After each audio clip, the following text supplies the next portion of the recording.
नमस्कार, मैं शिवानी और हम देख रहे हैं एथिक्स में आज डे 64 वाला क्वेश्चन हम डिस्कस करने वाले हैं। क्वेश्चन डिस्कशन स्टार्ट करने से पहले मैं आपको टेलीग्राम के बारे में बताना चाहती हूँ। वहाँ पे हमने डेली क्विज स्टार्ट कब की कर चुके हैं, बट फिर भी इंफॉर्मेशन दे रही हूँ यहाँ पे। तो उसमें PYQ के क्वेश्चंस होंगे और जो करंट अफेयर्स में इम्पोर्टेंट लगता है वो भी वहाँ पे अपलोड किया जाता है। और 5 या 10 मिनट्स के लिए हम डेली मैप प्रैक्टिसिंग करते हैं। तो प्लीज़ आप ज्वाइन करें और हमारे साथ प्रैक्टिस करें ताकि आपके प्रीलिम्स का स्कोर अच्छे से आए और आप प्रीलिम क्रैक कर पा सकें। तो यही रिक्वेस्ट है मेरी। तो चलो देखते हैं क्वेश्चन क्या है। One of the test of integrity is complete refusal to be compromise explain with reference to a real life example. तो यहाँ पे हमें इंटीग्रिटी के बारे में बताना है कि इंटीग्रिटी होती क्या है, वो हमें इंट्रोडक्शन में लिखना है। और बॉडी के जो पार्ट में होता है वहाँ पे एग्जाम्पल के साथ, जो भी रियल लाइफ में एग्जाम्पल्स हैं, हमारे IAS ऑफिसर हो या किसी ने ऐसे मतलब इंटीग्रिटी वाला काम किया हो तो उनके एग्जाम्पल हम दे सकते हैं। तो यहाँ पे मेनली हमें देखना है कि इंटीग्रिटी होती क्या है। तो यहाँ पे मैंने शुरू किया है इंटीग्रिटी की डेफिनेशन के साथ। तो देखते हैं इंटीग्रिटी है क्या। Integrity means to be honest and consistent in thoughts, speech and action. A man of integrity is never influenced by temptation and pressures from outside and would only respond to his conscience। तो यहाँ पे आपको बता दूँ, temptations means लालच होता है, और प्रेशर तो आपको पता ही है कि अगर कोई व्यक्ति हो या कोई ऑफिसर ले लो एग्जाम्पल के लिए, वो किसी टेम्पटेशन जैसे कि पैसे का लालच होता है या पोस्टिंग का लालच होता है या किसी को किसी दूसरी एरिया में जाना होता है, तो ऐसा लालच से इन्फ्लुएंस नहीं होता है और अपनी ड्यूटी पूरी ईमानदारी के साथ परफॉर्म करता है, तो उस इंसान को हम कह सकते हैं कि उसके अंदर इंटीग्रिटी है, वो इंटीग्रिटी वाला पर्सन है, हम ये कह सकते हैं। तो होप कि आपको इंटीग्रिटी पसंद आई। इंटीग्रिटी का सिंपल मीनिंग यही होता है कि ऑनेस्ट होना, और ऑनेस्टी से भी ज़्यादा कि मतलब अपने पर्सनल इंटरेस्ट को तवज्जो न देते हुए अपने काम को ज़्यादा मतलब पूरे ईमानदारी से करना, यही इंटीग्रिटी होती है। तो फिर देखते हैं यहाँ पे मैंने हेडिंग लिखी है integrity a complete refusal to be compromise example, इसके लिखने हैं हमें। तो मैंने यहाँ पे आगे एग्जाम्पल भी लिखा है कि मतलब कैसे कोई इंटीग्रिटी वाला इंसान कॉम्प्रोमाइज़ नहीं करता है अपने वर्क के साथ, अपनी ड्यूटी के साथ। तो वो देखना है हमें एग्जाम्पल के साथ यहाँ पे। तो मैंने फर्स्ट लिखा है integrity helps a person to be loyal with his her duty, to have love, empathy, compassion for the vulnerable and not to abide to any illegal offers।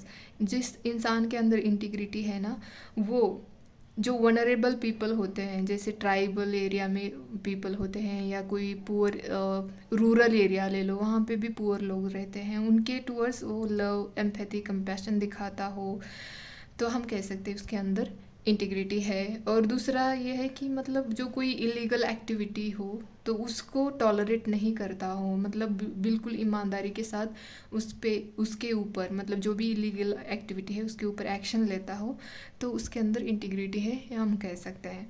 तो यहाँ पे मैंने रियल एग्जांपल लिखा है अशोक खेमका। मैंने इसका कल भी एग्जाम्पल दिया था। मैं रिपीटेशन क्यों कर रही हूँ एग्जाम्पल का, ताकि आपको मतलब याद रहे कि एक परफेक्ट एग्जाम्पल याद रहेगा ना, तो आप कभी मतलब कौन सा भी क्वेश्चन इंटीग्रिटी से रिलेटेड आया हो या कहीं पे भी किसी ईमानदार ऑफिसर का एग्जाम्पल देना हो, कौन से भी एग्ज़ाम मतलब क्वेश्चन में, वहाँ पे हमें अगर लिखना हो तो हम आसानी से दे सकते हैं ताकि आपको याद रहे, इसीलिए मैं ये रिपीटेशन कर रही हूँ। तो who awarded S.R. Jindal prize in 2011 for Ashok Khemka ji का एग्जाम्पल लिखा है मैंने यहाँ पे। तो उनको अवार्ड मिला है ये S.R. Jindal prize in 2011 for crusade against corruption को इन्होंने एक्सपोज किया था। मैंने कल भी बताया था कि सोनिया गांधी जी के जो दामाद है, उनका जो इसमें गुरुग्राम में जो इलीगल लैंड एक्टिविटीज़ का जो था वो उन्होंने एक्सपोज किया है इन्होंने, ये काफ़ी मशहूर थे उसके लिए। और इनके कहते हैं कि 24 इयर्स की ड्यूटी में इनका 51 टाइम्स ट्रांसफ़र हुआ है। इनका बेसिक केडर हरियाणा है। तो होप कि ये एग्जांपल आपको याद रहेगा। और नेक्स्ट देखते हैं हम second, Mahatma Gandhi worship truth and non violence throughout his life to maintain integrity with his principle he cancel the non cooperation movement NCM। मतलब ये अपनी इंटीग्रिटी को ट्रूथ एंड नॉन वायलेंस को वर्शिप करते थे, और यही मतलब इसी की इंटीग्रिटी मेंटेन करने के लिए उन्होंने ये कैंसिल भी किए थी नॉन कोऑपरेशन मूवमेंट। आपको भी तो पता है कि ये अपने, क्योंकि ये नॉन वायलेंस ये इनकी वैल्यू थी और इसके अगेंस्ट जा रही थी, क्योंकि इसमें वायलेंस हो रहा था नॉन कोऑपरेशन मूवमेंट में। तो इन्होंने अपनी इंटीग्रिटी बचाने के लिए, मतलब इनके जो ये वैल्यूज़ थी ट्रूथ एंड नॉन वायलेंस, इसीलिए इन्होंने ये इस मूवमेंट को कैंसिल कर दिया था। तो आप महात्मा गांधी जी का भी एग्जाम्पल दे सकते हैं। और आपको ये पता होगा कि ये जो एडवर्ड स्नोडन का एग्जाम्पल मैंने रिपीट किया है यहाँ पे, ये पहले भी मैंने यूज़ किया है। तो इन्होंने, ये अमेरिकन कंप्यूटर प्रोग्रामर थे। इन्होंने लीक की थी classified information from the national security agency in 2013 exposing the extent of government surveillance programme. Government की जो सर्विलेंस प्रोग्राम थी, तो इसको एक्सपोज किया था इन्होंने। ये बाद में रशिया में भाग भी गए थे। तो इनका आप एग्जाम्पल लिख सकते हो जब भी करप्शन के इसमें आपको एग्जाम्पल देना हो, इंटीग्रिटी के इसमें देना हो, या तो आप इनका एग्जाम्पल लिख सकते हो। काफ़ी फेमस थे ये, मतलब तब के टाइम पे 2013 में इन्होंने जब एक्सपोज किया था तो ये काफ़ी फेमस हो गए थे। फोर्थ लिखा है मैंने यहाँ पे डी रूपा। ये भी मैंने रिपीट किया है एग्जाम्पल ताकि आपको याद रहे। D Rupa IPS officer who expose political nexus and corruption in Bengaluru. तो इन्होंने मतलब बिना डरे, ये आप इनका करेज के इसमें भी आप इनका एग्जाम्पल लिख सकते हो। इन्होंने बिना डरे हुए इन्होंने पॉलिटिकल जो नेक्सस होता है एंड करप्शन, इसको एक्सपोज किया था बेंगलुरु में। तो इनका भी आप एग्जाम्पल लिख सकते हो। फिफ्थ है यहाँ पे Anna Hazare hunger strike in 2011 to protest against corruption in Indian government and to demand the enactment of the Lokpal bill which aim to investigate corruption।